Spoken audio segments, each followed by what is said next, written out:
नाम रखा गया चित्तौड़गढ़। इनके बाद में इस किले के ऊपर टोटल 72 यानी कि 72 राजाओं का शासन है अलग अलग टाइम पे, जिनमें से मेन राजा थे महाराणा प्रताप, राणा कुंभा, राणा सांगा, रावल रतन सिंह जी, राजा बप्पा रावल, ऐसे कई राजाओं का शासन रहा। ये पूरा किला 13 किलोमीटर के एरिया में फैला हुआ है। गाड़ी से अपना राउंड लगाएंगे तो अपना 13 किलोमीटर का राउंड होगा और जमीन में मानते हैं तो ये किला 700 एकड़ में बसा हुआ है। एशिया महाद्वीप का सबसे बड़ा किला माना जाता है। किले के ऊपर टोटल 113 तो मंदिर है और 84 वाटर टैंक है, जिनको यहाँ लोकल लैंग्वेज में कुंड बोलते हैं। 84 पानी के कुंड है।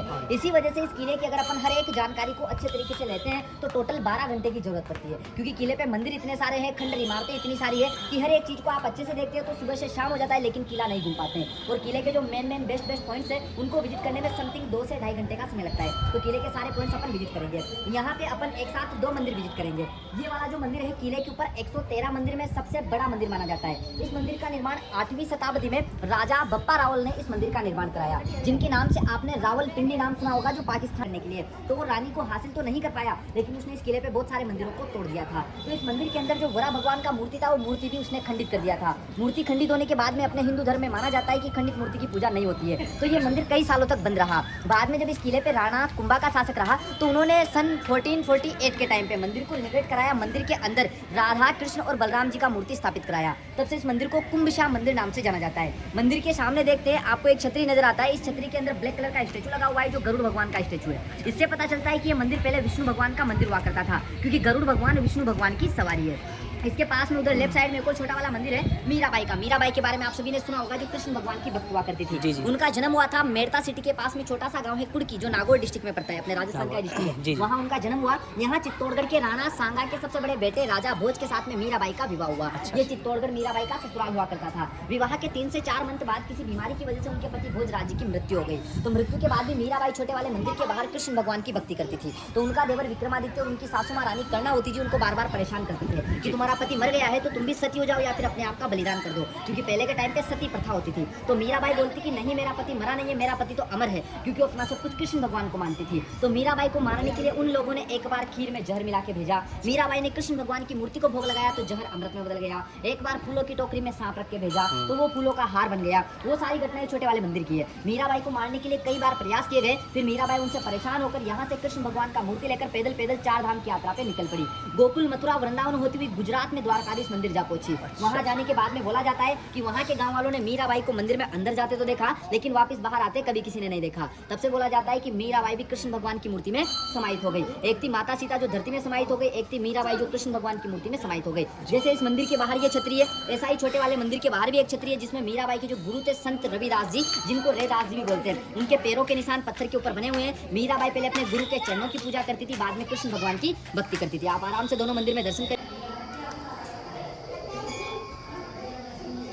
सारी मूर्तियाँ तोड़ के देखो ना। Oh my God।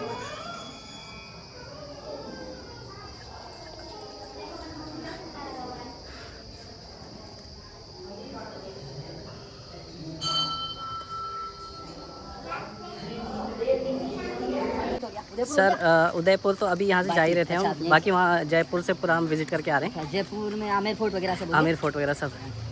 अभी यहाँ से फिर उदयपुर, यहाँ से उदयपुर, उदयपुर से फिर आगे अहमदाबाद।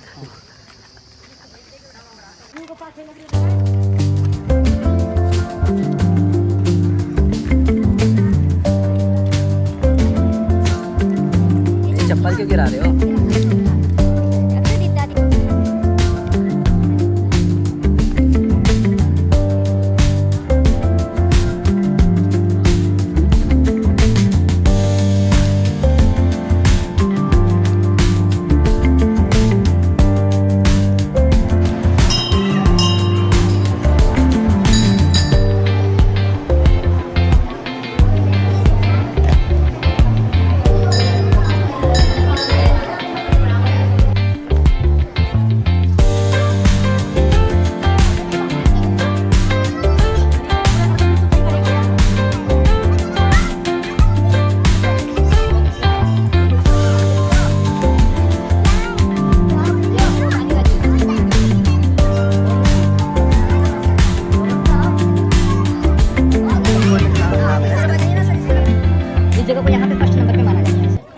इसमें कहाँ से आ रहा है ऐसा किसी को पता नहीं है। गवर्नमेंट ने इस पानी का चेकिंग भी करवाया लेकिन कुछ पता नहीं चला। पत्थर की चट्टानें जो देख रहे हैं ना नीचे अंदर, जी जी जी। उनके अंदर एक तो शिव जी का शिवलिंग है, शिवलिंग के पास में गाय का मुख बना हुआ है, उस मुख से निरंतर पानी गिरता रहता है। चेक करवाया गया, उस मुख में कहाँ से आ रहा है तो ऐसा किसी को पता नहीं है। 1500 सालों से वो पानी चल रहा है, तो इसमें पानी कम हो जाता है, ज़्यादा हो जाता है, बट पानी कभी खत्म नहीं होता है। वो मुख से पानी गिरते हुए देख सकते हैं अभी नहीं सर, अभी पानी थोड़ा ज़्यादा है इसलिए नजर नहीं आएगा। जब अभी और ज़्यादा पानी इसमें कम होएगा, जब पानी डाउन होता है तो फिर उस लास्ट वाली जगह पे क्या है, जो पत्थर है ना वो निकल जाते हैं, तो उनसे जाने का रास्ता होता है, तो वहाँ फिर वो नजर आ जाता है। अभी पानी ज़्यादा है तो अपने को मैंने नजर वीडियो नहीं में देखा था यूट्यूब में नहाते भी लोग इसमें, तो हाँ सर, इसमें नहाते हैं, लोकल पब्लिक जो है वो आते हैं, नहाते हैं। हाँ, और पानी बिल्कुल शुद्ध माना जाता है। किले पे 5000 लोग रहते हैं सर, सब लोग आज भी यही पानी पीते हैं। और राजा महाराजाओं के टाइम से लेकर आज तक इस किले के ऊपर पानी की सप्लाई यहीं से होती है सर। आज भी यहीं से पाइपलाइन के द्वारा सप्लाई होता है। इस जगह को यहाँ पे फर्स्ट नंबर पे माना जाता है सर। ये 1500 सालों से चल रहा है, एक भगवान का चमत्कार है, दया है, कृपा है, जो उस टाइम से लेकर आज तक चलता हुआ आ रहा है सर। इसमें आप जब भी आओगे हमेशा आपको पानी मिलेगा, कभी खत्म नहीं होगा।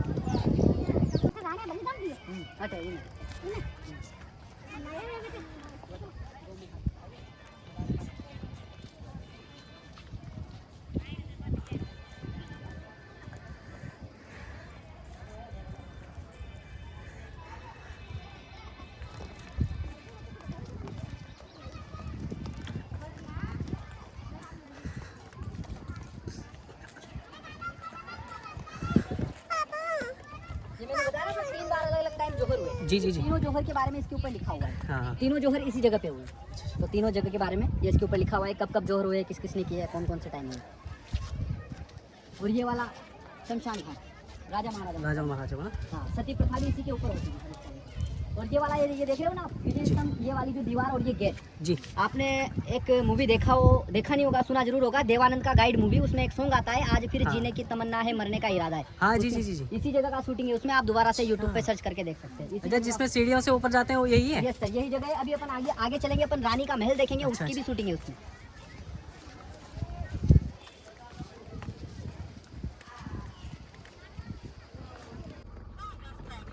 ये चित्तौड़गढ़ किले का बैक साइड है, फ्रंट साइड। और यहाँ पर जो है पहले लड़ाइयाँ लड़ी जाती थी। ये बैटलफील्ड है एक तरीके से, बैटलफील्ड था उस टाइम का। आज लोग यहाँ पर खेती कर रहे हैं, गांव है यहाँ पर, आदिवासी लोग भी रह रहे हैं यहाँ पर, बट टोटल 5000 अभी अपन आए हैं किले की फ्रंट साइड पे। जो 7 गेट क्रॉस करके आप किले के ऊपर आए थे, वो रास्ता किले का पीछे का रास्ता था। ये वाला रास्ता इस किले का आगे का रास्ता। इधर भी नीचे जाते हैं तो टोटल 7 दरवाजे पार करने पड़ते हैं, लेकिन नीचे के सारे दरवाजे टूटे हुए। ओनली फॉर सेकंड नंबर का दरवाजा सही है, क्योंकि मुगलों ने जितने भी अटैक किए थे सारे अटैक इधर से किए थे, तो नीचे के सारे दरवाजे तोड़ दिए गए। ये वाला गेट है किले का मेन एंट्री गेट। दरवाजे का नाम है सूरजपोल गेट, क्योंकि सूरज का पहला किरण इस पर पड़ता है। इसको अलाउद्दीन खिलजी ने तोड़ दिया था, वापिस इसको महाराणा प्रताप के वंशज फतेह सिंह जी ने दोबारा से बनाया था 1905 से 6 के टाइम पे, जिनके नाम से आपको उदयपुर में फतेह सागर झील भी देखने को मिलेगा। बीच में जो दरवाजा है सर लकड़ी का है, लकड़ी सागवान की लकड़ी वर्षों वर्षों तक खराब नहीं होती है। दरवाजे के बीच में लोहे की कीलें लगी हुई है, इन कीलों को बोलते हैं अंकुश। पहले के टाइम विरोधी राजा जब अटैक करते थे तो वो हाथियों को मदिरा ड्रिंक पिला के फिर दरवाजों को तोड़वाते थे, तो अपने तरफ के सोल्जर इन कीलों के ऊपर जहर लगा देते, पॉइजन। जब हाथियों को ये कीलें चुभती थी तो उनके अंदर जहर फैल जाता था, उससे हाथी या तो पागल हो जाते थे या मर जाते थे, लेकिन इन दरवाजों को नहीं तोड़ पाते थे। आज भी इस दरवाजे को रोज शाम को सूर्यास्त के बाद बंद किया जाता है और सुबह सूरज उगने के बाद इसको वापस दोबारा ओपन किया जाता है। दीवार की बात करें सर, पूरे किले के आसपास से दीवार बना हुआ है। वर्ल्ड में विश्व में सबसे बड़ा जो दीवार है चीन का दीवार, सेकंड दीवार है कुंभलगढ़ के फोर्ट का 35 से 36 किलोमीटर, और तीसरा दीवार है अपने चित्तौड़गढ़ किले का, पूरे किले के आसपास बना हुआ है 13 किलोमीटर के एरिया में। नीचे अपन जो पूरा मैदान देख रहे हैं जिसमें अभी के टाइम पे खेती हो रहा है, ये राजा महाराजाओं के टाइम का युद्ध का मैदान है, बैटलफील्ड। उस टाइम जितने भी युद्ध होते थे सर सारे इसी मैदान के बीच में होते थे। आज के टाइम आधा खेती होता है और आधा बंजर जमीन है। मैदान के उस पार देखिए आपको 2 पहाड़ी नजर आएगी, थोड़ा ऊपर आइए यहाँ पे आप। अब देखिए आपको 2 पहाड़ी नजर आएगी। पीछे वाला जो लंबा वाला पहाड़ी है अरावली हिल से, अरावली पर्वतमाला, जो दिल्ली से गुजरात तक निकला हुआ है और इसी की वजह से राजस्थान बचा हुआ है। छोटा वाला पहाड़ी को आप देखिए, आपको ऐसा लगेगा कोई आदमी सोया हुआ है। देखिए इधर से चेहरा, पेट और पैर। इस पहाड़ी को यहाँ के लोकल गाइडों ने नाम दे रखा है सर कुंभकर्ण पहाड़ी। जब अलाउद्दीन खिलजी उसकी लाखों की सेना के साथ इस किले पर अटैक करने के लिए आया, इस पहाड़ी के पीछे वो 8 महीने तक रुका। जब अपनी सेना किले की दीवार से उनको देखा करती तो उनके तंबू डेरे नजर आते थे, बल्कि सेना दिखाई नहीं देती थी सर। आइए अब अपन वहाँ से देखें।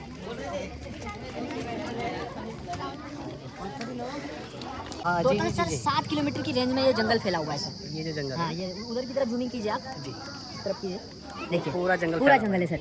अब सबसे मेन चीज़ है कि जंगल का कलर और आगे के पेड़ पौधों का कलर देखिए, आपको डिफरेंट नजर आएगा। डिफरेंट है जी जी, ये थोड़ा बैगनी colour yes yes sir, yes sir. तो ये जानकारी सर ध्यान से सुनेंगे। इस जंगल के अंदर क्या है सर, अलग अलग प्रकार की कई जड़ी बूटियां पाई जाती है, आमा, हल्दी, तुलसी, अश्वगंधा, नीलगिलोय, धतूरा, फलालिन, अर्जुन की छाल, ऐसे करके। राजा महाराजाओं के टाइम से ना कोई गोली दवाई थी, ना कोई हॉस्पिटल थे। गाँव में उपचार करने के लिए रहते थे वैद्य जी, 2 या 5 या 10। 5 या 10 वैद्य हजारों सेना का उपचार एक साथ में नहीं कर पाते थे। सेना हजारों में होती थी जो जख्मी होकर एक साथ में घर पे आती थी। दूसरा चीज सर, अभी के टाइम अपन कार ड्राइव या बाइक ड्राइव करते हैं, घंटे 2 घंटे या 100 किलोमीटर 200 200 किलोमीटर बाद में हाथ या कमर या फिर गर्दन दर्द करने लग जाती है। उस टाइम पे सर राजा लोग घुड़सवारी करते थे, दूर दूर तक जाते थे, उनका पूरा बॉडी लैंग्वेज करता था। सोल्जर लोग युद्ध करने जाते, सुबह से शाम तक रेगुलर फाइट करते थे, ऐसा नहीं 1 घंटा फाइट किया आराम करने बैठ जाएंगे। तो वो सर कैसे कर पाते होंगे? रीजन, आदिवासी लोग सर जंगल के अंदर से इन सारी अलग अलग जड़ी बूटियों को इकट्ठी करते हैं और जो चाबुक रहता है जिससे घोड़े को मारते हैं, उनसे जड़ी बूटियों की पिटाई करके बारीक करके और एक पतला सीट तैयार करते हैं। आप कहीं भी पुराने राजाओं के पोस्टर देखोगे, राजा अगर घोड़े पे बैठा हुआ है, राजा के घोड़े के बीच में आपको एक पतला सा कपड़ा नजर आएगा, तो वही जड़ी बूटी का सीट होता था। राजा लोग कहीं भी जाते, उनको दर्द होता, उस सीट से उनका दर्द वापस खत्म हो जाता। सैनिक लोग युद्ध लड़ने जाते, उनके कवच कुंडल के अंदर उसी पतली सीट को वो लगा लिया करते, फाइट करते, दर्द होता, दर्द वापस खत्म हो जाता।